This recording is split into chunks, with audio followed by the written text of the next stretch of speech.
Astaghfirullah. Dan Rasul mau meminum air susunya.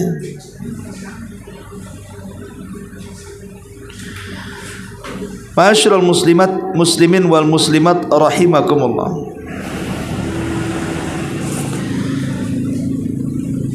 Tetapi yang menyusu kepada Thuwaibah ini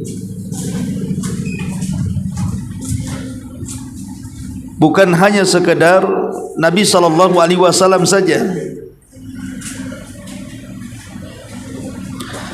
Sebelumnya paman Nabi SAW namanya Hamzah ibn Abdul Muttalib, itu pun pernah menyusu kepada Thuwaibah. Artinya Hamzah ini satu sisi dia paman Nabi SAW, tapi di sisi lain dia pun saudara sesusuan dengan Nabi SAW karena sama-sama menyusu kepada Thuwaibah mualatu Abi Lahab.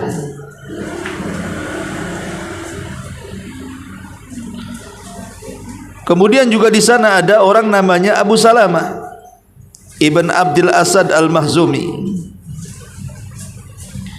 itu pun menjadi saudara sesuan Nabi sallallahu alaihi wasallam. Jadi Thuwaibah ini bukan hanya menyusui Nabi, tapi di sana ada Hamzah dan ada Abu Salamah Ibn Abdul Asad Al-Mahzumi.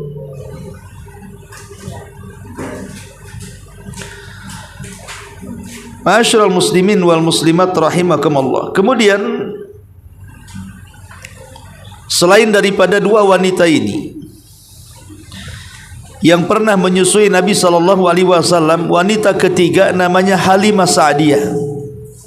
Inilah yang kita akan kisahkan di sini. Halimah Sa'diyah, Halimah bintu Abi Du'aib, dari kabilah Bani Sa'ad ibn Bakar. Suaminya bernama Al-Haris ibn Abdul Uzza ibn Rifa'ah. Jadi wanita yang ketiga yang menyusui Nabi SAW bernama Halimah Sa'diyah. Namanya Halimah bintu Abi Du'aib dari kabilah Bani Sa'ad ibn Bakar. Suaminya bernama Al-Haris ibn Abdul Uzza ibn Rifa'ah, dan dialah wanita yang paling masyhur dari wanita-wanita yang pernah menyusui Nabi SAW, bahkan lebih masyhur dibandingkan ibundanya sendiri Aminah. Halimah Sa'diyah ini. Kemudian wanita yang keempat yang pernah menjadi ibu susu Nabi SAW adalah wanita dari Bani Sa'ad juga, tapi tidak disebutkan namanya. Wanita dari Bani Sa'ad, di mana wanita dari Bani Sa'ad ini dia bukan namanya Halimah Sa'diyah, wanita lain, sebagaimana disebutkan dalam Ibn Sa'ad dalam Tabaqat dari Ibnu Abi Mulaikah, bahwa Hamzah sendiri disusui oleh wanita ini. Jadi ada seorang wanita dari Bani Sa'ad, bukan Halimah Sa'diyah, walaupun sama-sama kabilah dengan satu kabilah dengan Halimah Sa'diyah, tapi bukan dia. Itu juga wanita ini pernah menyusui Rasul dan menyusui Hamzah paman Nabi SAW. Dari sini kita tahu wanita yang pernah menjadi ibu susu Nabi SAW itu 4 orang. Pertama ibundanya sendiri Aminah bintu Wahbin. Yang kedua Thuwaibah mualatu Abi Lahab, budaknya Abu Lahab yang dimerdekakan. Kemudian yang ketiga yang paling masyhur dari seluruh ibu susu Nabi SAW, Halimah Sa'diyah dari Bani Sa'ad ibn Bakar. Suaminya Al-Haris ibn Abdul Uzza Ar-Rifa'ah. Kemudian yang keempat seorang wanita yang tidak disebut namanya, tapi bukan Halimah Sa'diyah, sama dari Bani Sa'ad ibn Bakar, dan wanita ini juga pernah menyusui Hamzah ibn Abdul Muttalib. Jadi ada dua wanita yang sama-sama menyusui Nabi dan Hamzah. Pertama Thuwaibah, itu juga menjadi ibu susuan bagi Rasul dan Hamzah. Dan wanita dari Bani Sa'ad itu juga pernah menyusui Rasul dan juga Hamzah. Jadi Hamzah ini bukan hanya sekedar paman Rasul, tapi lebih daripada itu, dia pun saudara sepersusuan Nabi sallallahu alaihi wa ala alihi wasallam. Ma'asyiral muslimat yang dimuliakan Allah Subhanahu wa taala. Baik, kita akan masuk kepada kisah Halimah Sa'diyah. Siapa Halimah Sa'diyah ini? Kenapa dia sangat masyhur dari 4 wanita yang pernah menjadi ibu susu Nabi sallallahu alaihi wasallam? Tadi saya sudah katakan bahwa Halimah Sa'diyah berasal dari Bani Sa'ad ibn Bakar, dari satu kabilah yang bernama Hawazin. Halimah Sa'diyah berasal dari Bani Sa'ad ibn Bakar, dari kabilah Hawazin. Adapun namanya adalah Halimah bintu Abi Du'aib. Namanya adalah Halimah bintu Abi Du'aib. Adapun kemudian suaminya adalah sebagaimana yang disebutkan tadi, Al-Harith ibn Abdul Uzza. Suaminya adalah Al-Harith ibn Abdul Uzza ibn Rifa'ah. Halimah Sa'diyah ini memiliki beberapa keturunan. Di antara anak-anaknya bernama Abdullah ibn Al-Harith. Itulah saudara sepersusuan Nabi sallallahu alaihi wasallam. Kemudian Hafs ibnu Al-Harith. Abdullah ibn Al-Harith, Hafs ibn Al-Harith. Yang ketiga wanita Anisah bintu Al-Harith. Anisah bintu Al-Harith. Kemudian yang keempat juga wanita Hadzafatu bintu Al-Harith. Dari Abdullah ibn Harith, Hafs ibn Harith, Anisah bintul Harith, dan Hadzafah bintul Harith. Itulah yang akan menjadi saudara dan saudari sepersusuan Nabi sallallahu alaihi wasallam.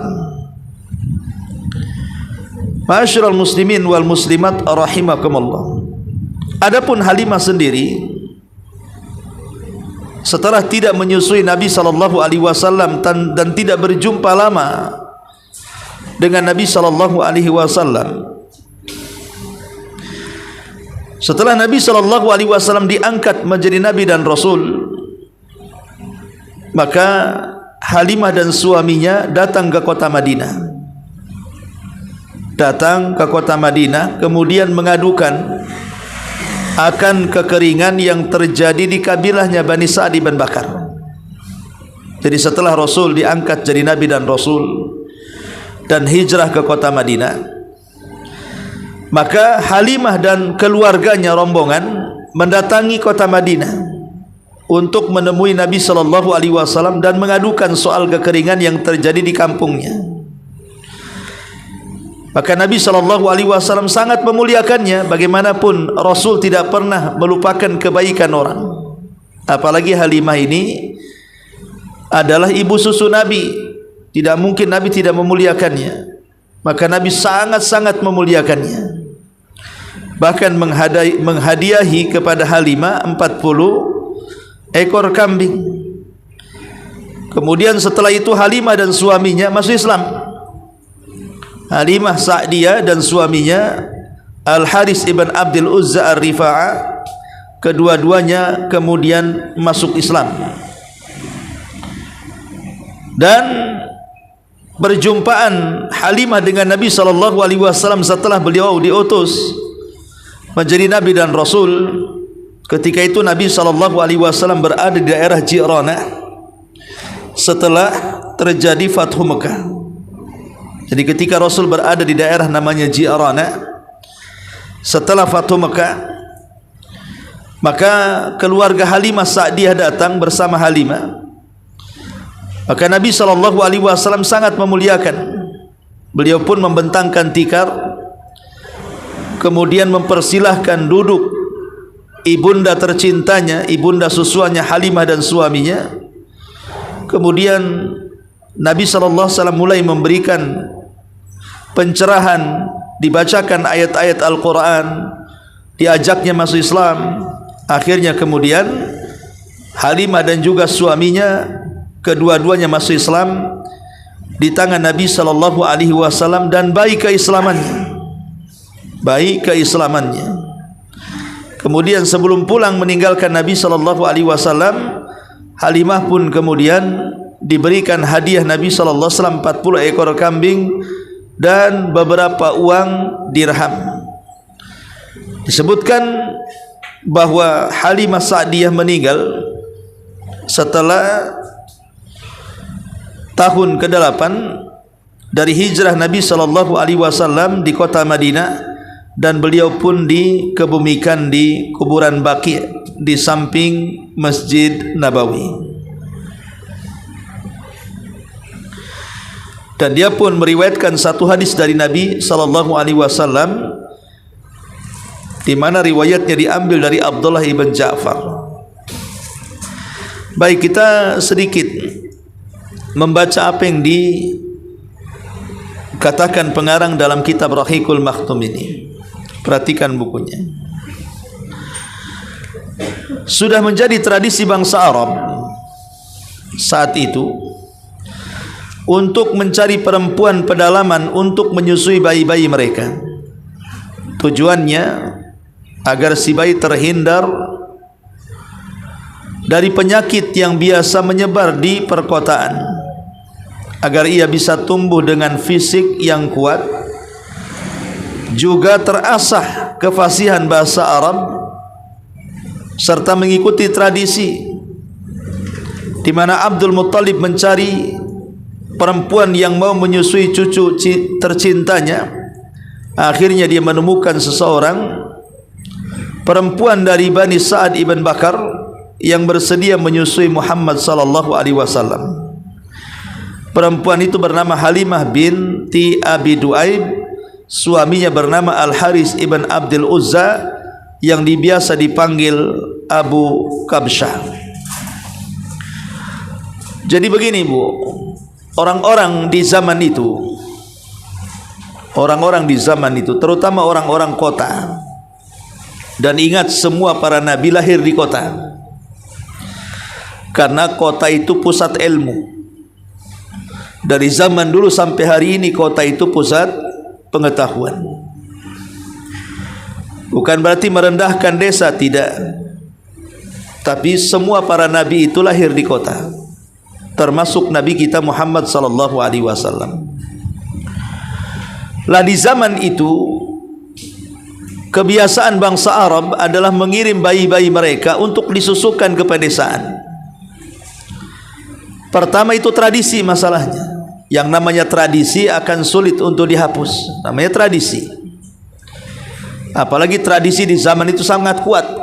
Kalau menyelisih tradisi bisa celaka kan gitu, bisa dicemooh, bisa dibuli. Jadi tradisi mereka mengirim bayi-bayi mereka ke desa. Tentu ada maksud dari tradisi memisahkan orang tua dengan bayi dan disusukan ke kampung halaman, ke pedesaan. Pertama, supaya mendapatkan kondisi yang bersih, kondisi yang sehat. Karena di pedesaan itu, di zaman itu belum tercemar. Beda dengan hawa yang ada di perkotaan, terkadang banyak wabah, banyak penyakit, apalagi banyak pendatang dari luar kota, sehingga mudah terkena wabah. Tapi di pedesaan tidak. Makanya kemudian Nabi SAW dipersusukan di pedesaan Bani Sa'ad ibn Bakar. karena cuacanya sangat bagus, sehat untuk badan. Kemudian yang kedua, bahasa Arab. Di Baduy itu, di zaman itu bahasa Arabnya masih fasih. Tidak ada lahan dari bahasa-bahasa luar. Samalah kalau kita hari ini di kota dengan di desa kan ngomongnya kan beda tuh. Kadang-kadang bahasa Indonesia di kota itu aneh-aneh, karena sudah tercemar dengan bahasa-bahasa asing. Lah bahasa Arab juga sama. Bahasa Arab di kota ini karena sudah banyak tercemar dengan bahasa asing, makanya mereka takut kalau bahasa anak-anak mereka ini tidak fasih. Makanya mereka pun mengirim ke pedesaan supaya bahasanya fasih. Kemudian yang ketiga, kemandirian. Supaya anak itu tumbuh mandiri, tidak manja dengan orang tuanya, bisa hidup mandiri. Makanya Nabi SAW belum genap usianya 15 tahun, beliau sudah mandiri, sudah memikirkan ekonomi diri dan pamannya, membantu keluarganya dan begitu seterusnya. Jadi itulah hal-hal kenapa kemudian di zaman itu mengirim bayi-bayi ke desa dilakukan oleh orang-orang Arab. Selain sebuah tradisi untuk kesehatan, kemudian juga karena bahasa, termasuk kemandirian dan unsur-unsur yang lainnya. Yang jelas Nabi SAW akhirnya dikirim ke seorang wanita bernama Halimah binti Abi Duaib dan suaminya bernama Al-Haris ibn Abdul Uzza yang dipanggil dengan Abu Kabsyah. Saudara-saudara sesusuan Nabi kita Muhammad SAW, diantaranya adalah Abdullah bin Al-Haris. Maksudnya ini putra daripada Halimah, Abdullah ibn Al-Haris, Anisah binti Al-Haris, Udzafah atau Judhamah binti Al-Haris. Julukannya adalah Syaimah, dan julukan itu lebih dikenal daripada namanya sendiri. Dialah yang biasa mengasuh Nabi dan Abu Sufyan ibn Haris bin Abdul Muttalib, putra paman Nabi SAW. Dikisahkan bahwa paman Nabi SAW, Hamzah bin Abdul Muttalib, juga disusukan kepada Bani Sa'ad ibn Bakar. Lalu ibunya menyusui Nabi SAW pada satu hari. Pada saat itu dia juga diasuh oleh ibu susunya Halimah. Jadilah Hamzah saudara susuan Nabi Muhammad SAW dari dua jalur, Suwaibah dan As-Sa'diyah, yang saya katakan dari awal bahwa Nabi dan Hamzah memiliki dua ibu susuan. Pertama Suwaibah, dan seorang wanita dari Bani Sa'd ibn Bakar, tapi bukan Halimah, orang lain. Ya. Lah Halimah menyaksikan keberkahan yang menakjubkan pada bayi Nabi SAW. Dikisahkan satu hari Halimah memutuskan untuk pergi bersama suami dan anaknya yang masih kecil ketika itu, serta beberapa perempuan dari Bani Sa'd ibn Bakar yang hendak mencari bayi untuk disusui. Ketika itu adalah tahun pacaklik yang mereka benar-benar tidak punya apa-apa. Jadi di zaman itu Bani Sa'd ibn Bakar lama tidak turun hujan, sementara kehidupan mereka hanya bertumpu kepada ladang. Yang namanya ladang itu pasti butuh air. Kalau terjadi kekeringan pasti terjadi kelaparan. Akhirnya kemudian Bani Sa'd ibn Bakar ini ada sekitar 40 wanita yang memiliki anak. Mereka berangkat dari Bani Sa'd ibn Bakar menuju kota Madinah. Lah salah satunya dari 40 wanita itu adalah Halimah Sa'diyah. Berangkatlah rombongan wanita-wanita dari Bani Sa'd ini menuju kota Mekah. Menuju kota Mekah, bukan Madinah, menuju kota Mekah. Kemudian sesampainya di Mekah, mereka pun menawarkan diri untuk menjadi ibu susuan bagi bayi-bayi yang lahir di kota Mekah. Hampir seluruh wanita dari Bani Sa'd mereka mendapatkan bayi. Masalahnya ada satu bayi yang tidak diambil oleh para wanita ini. Alasannya karena bayi ini miskin, kemudian bayi ini anak yatim, sehingga para wanita tidak mau mengambilnya, bahkan tidak meliriknya. Itulah bayi Nabi kita Muhammad sallallahu alaihi wasallam. Ketika bayi Rasul tidak dilirik oleh wanita-wanita ini, disentuh pun tidak. Alasannya karena dia miskin dan anak yatim. Sementara para wanita jauh-jauh dari Bani Sa'd bin Bakar ke Mekah ini hanya untuk mendapatkan bayi orang kaya, supaya saat menyusui mereka dan merawat mereka, mereka dapat upah. Sementara anak ini yatim, macam mana akan dapat upah? Makanya tidak ada yang menyentuh Nabi sallallahu alaihi wasallam. Sampailah kemudian datang seorang wanita namanya Halimah Sa'diyah. Maka dijelaskan di sini, satu hari Halimah memutuskan untuk pergi bersama suaminya dan anaknya yang masih kecil serta beberapa perempuan Bani Sa'd yang hendak mencari bayi untuk disusui. Ketika itu adalah tahun pacaklik dan mereka benar-benar tidak punya apa-apa. Halimah berangkat menaiki keledai putih serta seekor unta. Kala itu hujan tidak turun sama sekali. Mereka tidak bisa tidur karena anak kecil yang dibawanya terus-menerus menangis. Tentu karena kelaparan, tidak ada makanan yang bisa dimakan. Sementara itu air susu Halimah yang sedikit sama sekali tidak mengenyangkannya. Ya, karena kalau asupan ibunya kurang, maka akan mempengaruhi air susu untuk asupan anaknya. Kemudian unta yang dibawanya pun tidak mengeluarkan air susu yang bisa mengisi perutnya. Saat itu mereka sangat membutuhkan pertolongan. Halimah menunggangi keledainya. Jalanannya pelan sekali hingga rombongan yang lain mereka kelelahan. Hingga akhirnya mereka sampai juga di Mekah untuk mencari-cari bayi yang bisa disusui oleh Halimah.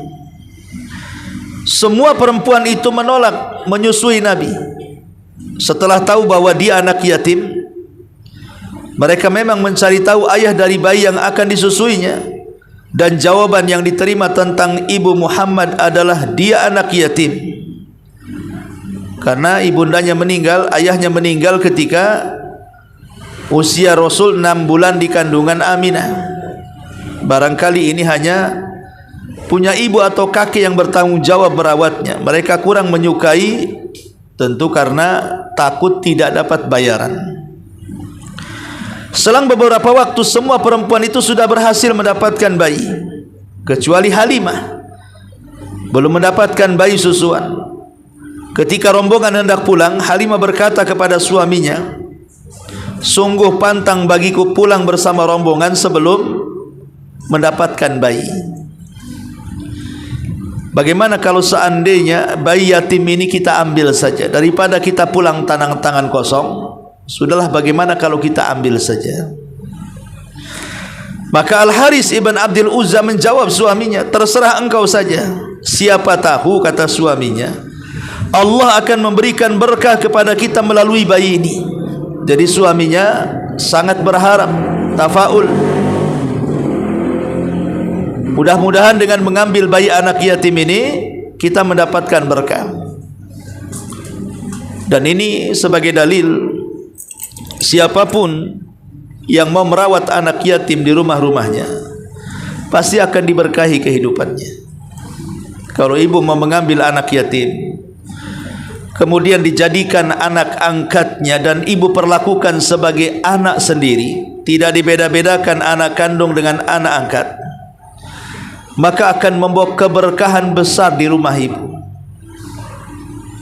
Karena di sini Halimah Sa'diyah ketika mengambil bayi Nabi SAW yang ketika itu tidak ada wanita yang mau mengambilnya, Halimah sampai mengatakan, "Pantang bagiku untuk pulang tanpa bayi. Udahlah, kita bawa saja bayi ini. Bagaimana menurutmu wahai suamiku?" Maka suaminya mengatakan, "Ambil saja. Mudah-mudahan dengan bayi yatim ini kita mendapatkan berkah." Dan subhanallah, betul, akhirnya keluarga Halimah mendapatkan banyak berkah. Bahkan saya kenal seorang pengusaha, dia di Jakarta.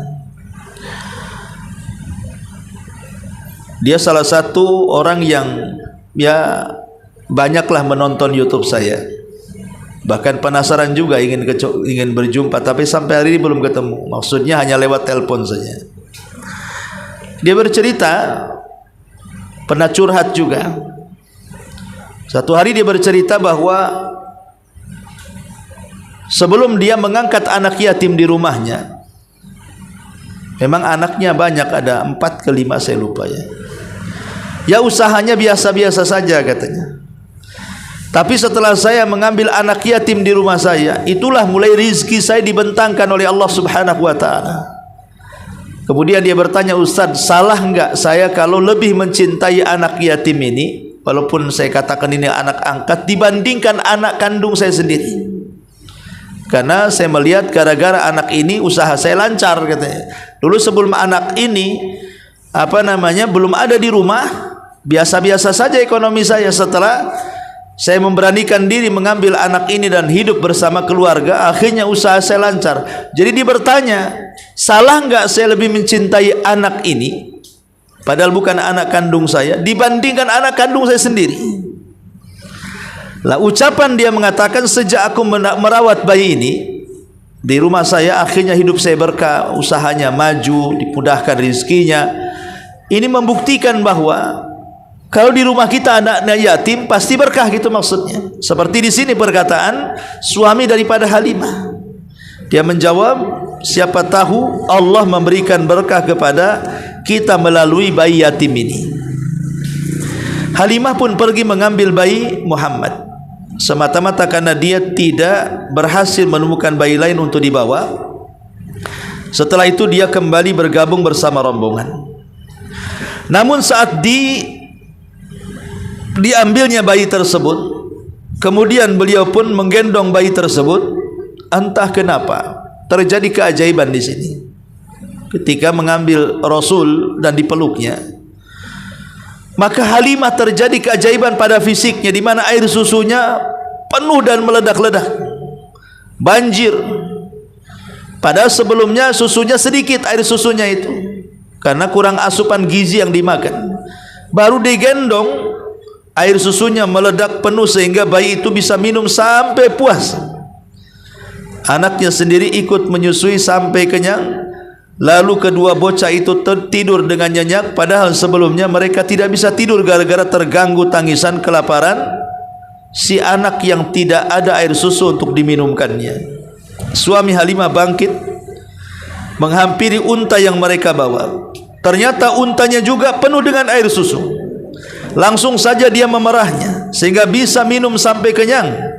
Sungguh mereka telah melewati malam yang sangat menyenangkan. Bagaimana tidak?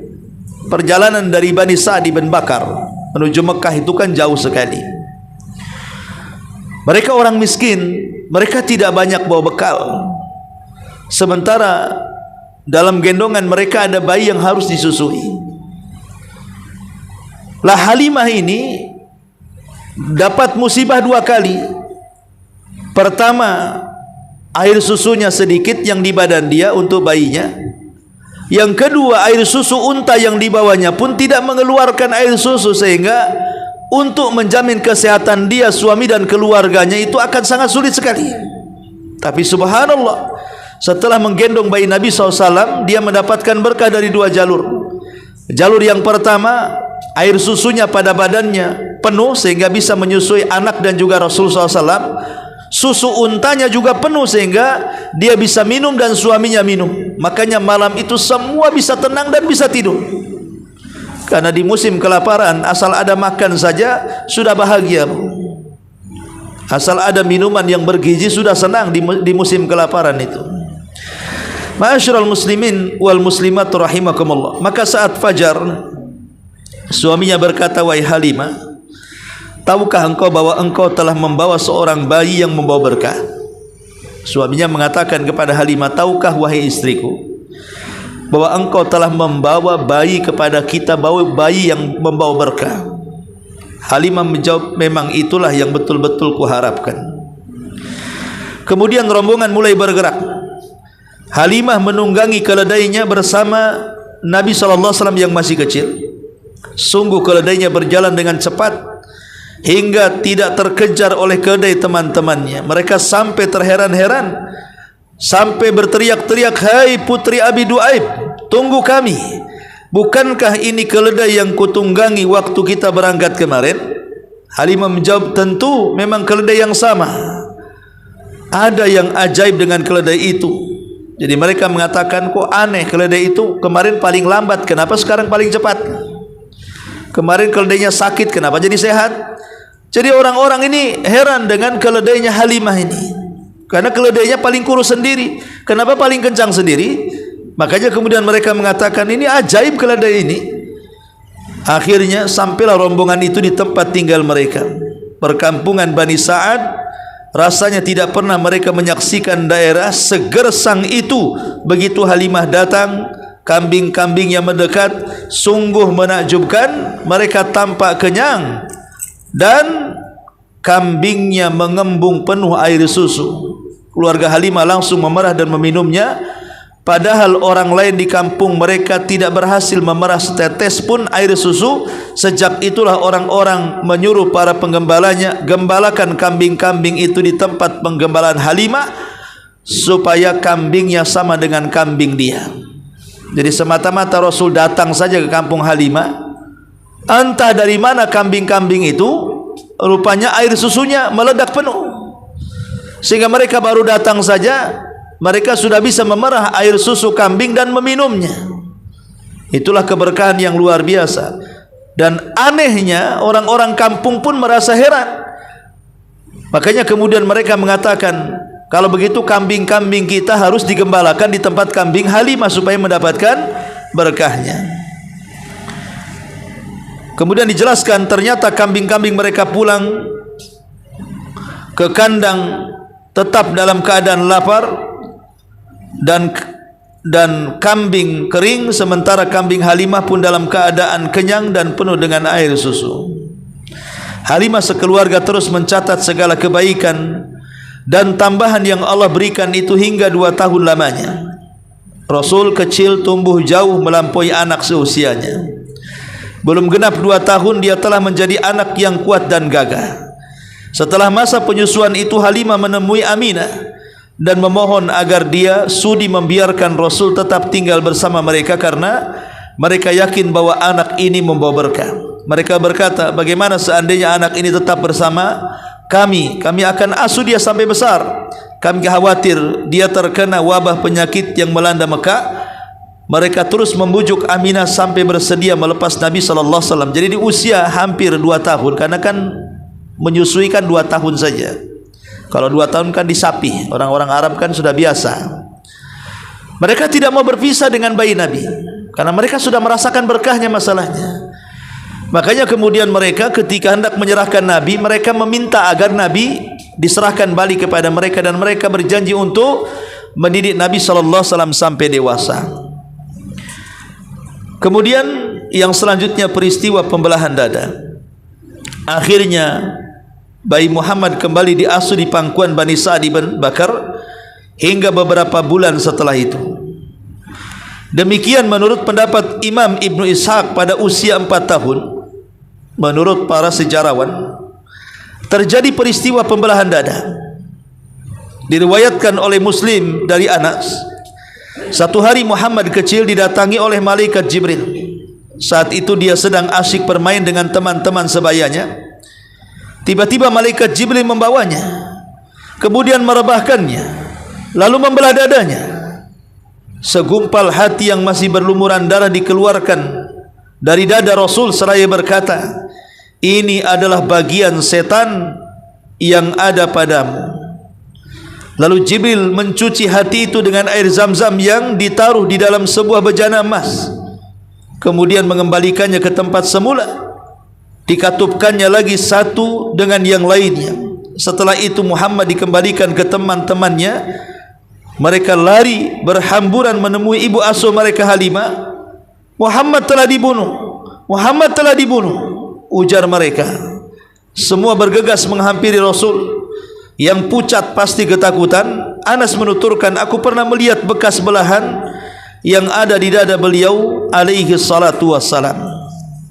Dan ini kejadian irhasat, kejadian aneh dan langka yang pernah menemui Nabi SAW, pembelahan dada. Ada yang mengatakan pembelahan dada itu 3 kali. Pertama di usia 4 tahun di kabilah Bani Sa'di bin Bakar, ketika di pangkuan Halimah Sa'diyah. Yang kedua saat diangkatnya menjadi Nabi dan Rasul di Gua Hira. Dan yang ketiga saat peristiwa Isra Mi'raj di rumah Ummu Hani bintu Abdul Muttalib, sebelum diisrakan dari Masjidil Haram ke Masjidil Aqsa di Palestina. Maka Nabi SAW dibelah dadanya, kemudian dibersihkan jantungnya dan dimasukkan kembali setelah dimasukkan ilmu hikmah dan kebijaksanaan. Tapi ada juga yang mengatakan bahwa pembelahan dada Rasul itu cuma 2 kali, karena riwayat tentang pembelahan yang ketiga saat diangkat jadi Nabi dan Rasul itu dilemahkan para ulama. Sehingga yang betul pembelahan itu adalah saat Rasul di usia 4 tahun di rumah Halimah Sa'diyah di Bani Sa'd ibn Bakar, dan saat Rasul SAW hendak diberangkatkan dalam peristiwa besar Isra dan Mi'raj di rumah Ummu Hani atau di Hatim, atau ada yang mengatakan di Hijr Ismail. Inilah diantara sekelumit tentang sejarah Nabi SAW berkaitan dengan ibu-ibu asuhan Nabi SAW. Baik, sampai di sini. Sebelum saya tutup, kalau ada yang bertanya silakan.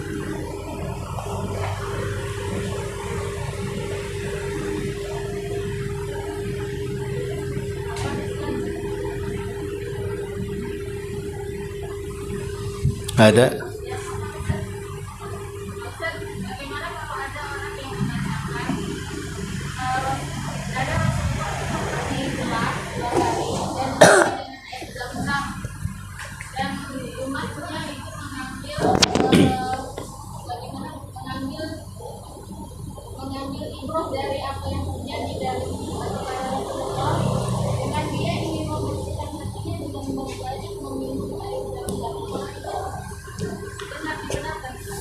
Ya, alhamdulillah.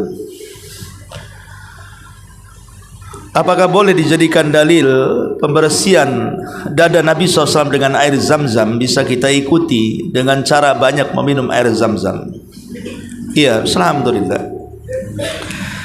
Pertama, amalia, operasi yang dilakukan malaikat Jibril kepada Rasul, itu adalah operasi pertama sepanjang sejarah. Karena sebelumnya belum ada operasi pembelahan dada. Itulah operasi pertama dalam sejarah. Belum ada dokter sebelumnya yang mengoperasi. Dan tentu operasi para malaikat berbeda dengan operasi manusia. Keamanannya lebih terjamin dan tidak terdampak kepada kesehatan. Kemudian tentang apakah kemudian kita boleh juga membersihkan hati kita dengan air Zam-Zam. Ya, sebenarnya air Zam-Zam sedia ada air berkah. Air Zam-Zam itu air berkah, di mana Nabi SAW pernah mengatakan ma'u Zam-Zam 5 syuribalahu. Air Zam-Zam itu akan mengabulkan setiap yang meminumnya, akan mengabulkan doa setiap yang meminumnya. Maka kalau doanya baik, minta dibersihkan hatinya, ya bisa saja. Ketika minum dia mengatakan, ya Allah, saya ingin membersihkan hati saya dari penyakit-penyakit hati, hasad, dendam dan yang semacamnya. Ya bisa saja. Kalau mengambil hadis umum, ya mengambil hadis umum, kita berdoa agar Allah mensucikan hati kita dengan minum air Zam-Zam, karena setiap peminum air Zam-Zam itu akan dikabulkan doa-doanya. Tapi kalau secara khusus meminum air Zam-Zam membersihkan hati, ya tidak. Karena bagaimanapun pembersihan hati bukan dengan minum air Zam-Zam. Ya, pembersihan hati itu dengan tarbiyah dan tasfiyah. Dengan tasfiyah dan tarbiyah. Artinya dengan memasukkan iman, tauhid, akhlak dan yang semacamnya. Perlu ekstra di dalam membersihkan hati. Ya. Tapi kalau yang dimaksud air zam-zam bisa membersihkan hati, maksudnya dengan doa saat meminumnya, ya kalau Allah kabulkan ya bisa saja terjadi. Tapi yang jelas air zam-zam itu air obat. Air obat. Makanya para ulama meneliti ketebalan molekul yang ada di air zam-zam itu melebihi air yang lain di beberapa tahapan yang sangat banyak, sehingga menjadi detoks bagi banyak penyakit bagi yang meminum air zam-zam. Karena itu memang air berkah yang Allah Subhanahu wa taala berkahi atas doa lisan Nabi Ibrahim. Ketika istri Ismail kedua menghidangkan air zam-zam dan daging kambing, maka Ibrahim alaihi salatu wassalam mengatakan, Allahumma barik li ta'amihim wa syarabihim. Ya Allah, berkahi makanan mereka dan minuman mereka. Sejak itulah kambingnya berkah dan zam-zamnya berkah, karena didoakan Nabi Allah Ibrahim alaihi salatu wassalam. Wallahu a'lam.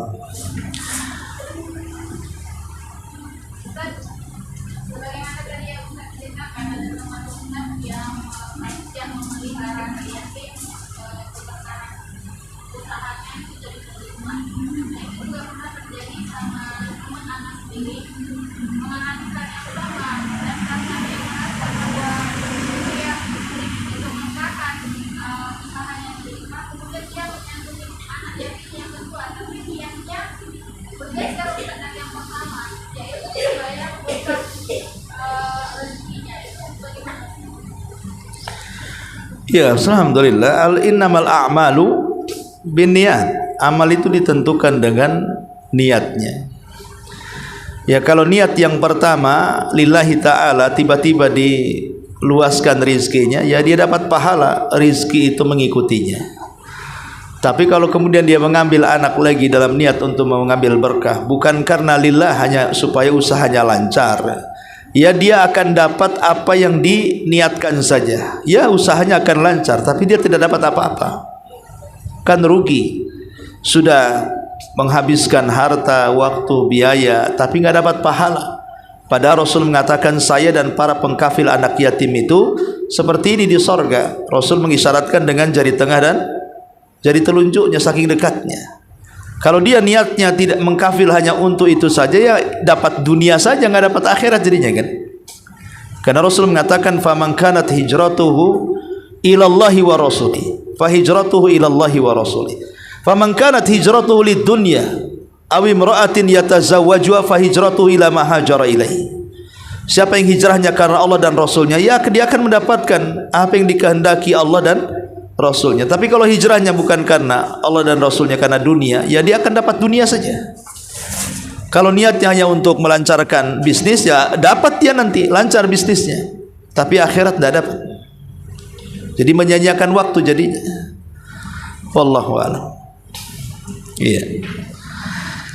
Baik, subhanaka wa bihamdika asyhadu an la ilaha illa anta astaghfiruka wa atubu ilaik. Allahu ta'ala alam. Assalamualaikum warahmatullahi wabarakatuh.